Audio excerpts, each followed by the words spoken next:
अल्लाह की बातें बस कहानियां हैं। जी हाँ बिल्कुल। हम पहाड़ पर चढ़ जाएंगे, पानी हमें नहीं छू सकेगा। अपने बेटे को बचाने के लिए जब हज़रत नूह अलैहिस्सलाम ने दुआ की तो अल्लाह ताला ने क्या जवाब दिया, और क्या तूफ़ान नूह वाकई इस दुनिया में आया था, साइंस क्या कहती है, इसके बारे में हम आखिर में बात करेंगे। आज का जो मौजूदा इराक़ का इलाका है, यहाँ पर हज़रत नूह अलैहिस्सलाम रहा करते थे। इनसे पहले जो हज़रत इदरीस अलैहिस्सलाम थे, उनके 5 बेटे थे जो कि बहुत ही नेक थे और लोग इनको बहुत ही ज़्यादा पसंद किया करते थे। जब उनकी वफ़ात होती है तो इनकी याद में ये 5 बुत बनाते हैं, यानी कि 5 बेटों के ये 5 बुत बनाते हैं। पहले का नाम विद, दूसरे का नाम सवा, तीसरे का नाम याऊक, चौथे का नाम यागूस और 5वें का नाम नसर था। शुरू में तो लोगों को पता होता है कि शिरक नहीं करना, लेकिन जैसे नस्ल दर नस्ल आगे बढ़ती है तो वो इन बुतों की पूजा करने लगते हैं। तमाम लोग गुमराह हो चुके होते हैं और इन्हीं बुतों को अपना खुदा मानने लगते हैं। फिर अल्लाह ताला की ज़ात इन्हीं में से हज़रत नूह अलैहिस्सलाम को भेजते हैं ताकि इनको तौहीद की दावत दी जाए और फिर इनको हकीकी खुदा की तरफ लाया जाए। हज़रत नूह अलैहिस्सलाम ने इन बुतों को गलत करार दिया और अपनी कौम को अल्लाह की इबादत और सच्चे मजहब की तरफ बुलाया, लेकिन इनकी कौम ने ना माना और नफरत और गुरूर के साथ इनकार किया। कौम के बड़े लोग जिनके पास माल और दौलत बहुत ज्यादा था, वो हज़रत नूह अलैहिस्सलाम को कोई ना कोई अजियत देने की कोशिश करते रहते। वो कहते थे कि नूह अलैहिस्सलाम ना तो माल और दौलत में हमसे बेहतर है और ना ही इंसानों में कोई बुलंद मर्तबा रखते हैं, तो फिर वो हमारे रहनुमा कैसे हो सकते हैं और हमें इनके हुक्म क्यों मानने चाहिए। जब ये लोग गरीब और कमजोर लोगों को नूह अलैहिस्सलाम की पैरवी करते देखते तो हकारत से कहते कि हम इनकी तरह नहीं है, कि हम इनके मातहत हों और इन्हें अपना रहनुमा माने। अगर कभी ये लोग नूह अलैहिस्सलाम की बात सुनते भी तो इसरार करते कि पहले ये कमजोर और गरीब लोग जमात से निकाल दिए जाएं, क्योंकि हम इनके साथ नहीं बैठ सकते। जिस पर हज़रत नूह अलैहिस्सलाम इनको जवाब देते हैं कि अगर मैं कभी ऐसा सोच भी लूँ तो अल्लाह के अजाब से नहीं बच सकता। अल्लाह ताला की ज़ात को ये चीज़ें पसंद नहीं, गुरूर और तकब्बुर बिल्कुल भी पसंद नहीं। अल्लाह ताला की ज़ात को आजिज़ी पसंद है। लेकिन इनकी कौम ने अपने बाप दादा के बनाए हुए बुतों को छोड़ने से साफ इनकार कर दिया और लोगों को भी यही कहते थे, अपने मबूदों को हरगिज न छोड़ना। हज़रत नूह अलैहिस्सलाम अपनी कौम को दिन रात समझाते रहे। कुरान के मुताबिक इन्होंने तकरीबन 950 साल तक मुसलसल अपनी कौम को अल्लाह की तरफ बुलाया, लेकिन ज़्यादातर लोग हट दर्मी और जिद पर कायम रहे। वो हज़रत नूह अलैहिस्सलाम को तकलीफ देते, इनका मजाक उड़ाते और कहते, ऐ नूह, तुम हमसे बहुत झगड़ चुके हो, अगर तुम सच्चे हो तो वो अजाब ले आओ जिसकी तुम हमें धमकी देते हो। हज़रत नूह अलैहिस्सलाम ने जवाब दिया कि अजाब मेरे इख्तियार में नहीं बल्कि अल्लाह के इख्तियार में है। जब अल्लाह चाहेगा तब वो अजाब आएगा और तुम उसे रोक नहीं सकोगे। जब इतने लंबे अरसे की तबलीग के बावजूद भी कौम ने ईमान कबूल नहीं किया और मुसलसल सरकशी करते रहे तो हज़रत नूह अलैहिस्सलाम बहुत ही गमगीन हुए। अल्लाह ताला ने इन्हें तसल्ली दी कि आपने अपना फ़र्ज अदा किया, जिन लोगों को ईमान लाना था वो ईमान ला चुके हैं। इसके बाद हज़रत नूह अलैहिस्सलाम ने अल्लाह से दुआ की, ऐ मेरे रब, ज़मीन पर किसी भी काफिर को बाकी न छोड़। अगर ये बाकी रहे तो तेरे बंदों को गुमराह करेंगे और इनकी नस्ल भी नाफरमान ही पैदा होगी। ऐ मेरे रब, मुझे, मेरे माँ बाप को और हर उस शख्स को माफ़ कर दे जो ईमान के साथ मेरे घर में दाखिल हो,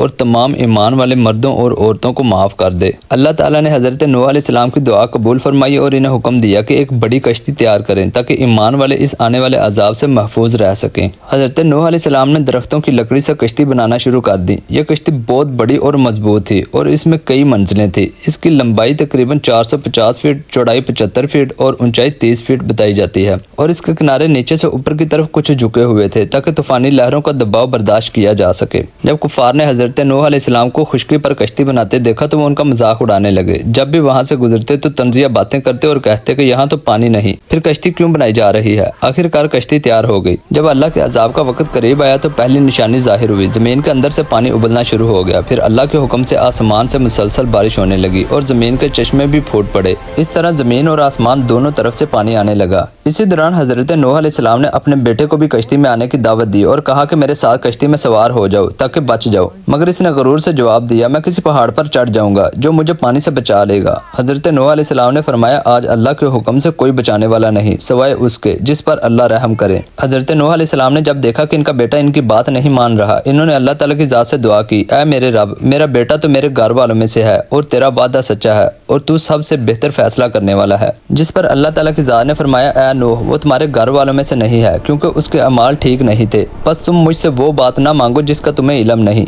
मैं तुम्हें नसीहत करता हूँ कि जाहिलों में से ना हो जाओ। तो दोस्तों यहाँ पर एक इम्पोर्टेंट बात है कि अगर आपके अमाल ठीक नहीं है तो फिर ये चीज़ डिपेंड नहीं करती कि आपका लिंक किससे है, यानी कि किस घराने से है। और उसके बाद हज़रत नूह अलैहिस्सलाम को हुक्म दिया गया कि वो ईमान वालों के साथ कश्ती में सवार हो जाएं और हर जानदार का एक एक जोड़ा कश्ती में सवार कर लें। कश्ती तूफानी पानी में तैरने लगी और बड़ी बड़ी लहरों के दरमियान चलती रही। पानी मुसलसल बढ़ता गया और हर चीज़ डूब गई। रिवायत के मुताबिक 40 दिन तक आसमान से बारिश होती रही और जमीन से पानी निकलता रहा। कश्ती तकरीबन 6.5 माह तक पानी पर तैरती रही और कुरान मजीद में बताया गया है कि आखिरकार कश्ती जुदी पहाड़ पर जाकर रुकी। पानी आहिस्ता आहिस्ता खुश्क होने लगा और हजरत नूह अलैहिस्सलाम और उनके साथ मौजूद लोग अल्लाह की सलामती और बरकत के साथ जमीन पर उतरे। चूंकि तूफान के बाद जमीन पर जिंदा बचने वाले यही लोग थे, इसीलिए दोबारा इंसानों की नस्ल इन्हीं से आगे बढ़ी। इसी वजह से हजरत नूह अलैहिस्सलाम को आदम सानी भी कहा जाता है, यानी वो शख्सियत जिनसे तूफान के बाद इंसानों की नस्ल दोबारा फैली। दोस्तों, हजरत नूह अलैहिस्सलाम का वाक़या सिर्फ मजहबी कहानी नहीं है। हैरत की बात तो यह है कि दुनिया में ऑलमोस्ट जितने भी मज़ाहिब हैं सभी में सैलाब की कहानी मौजूद है।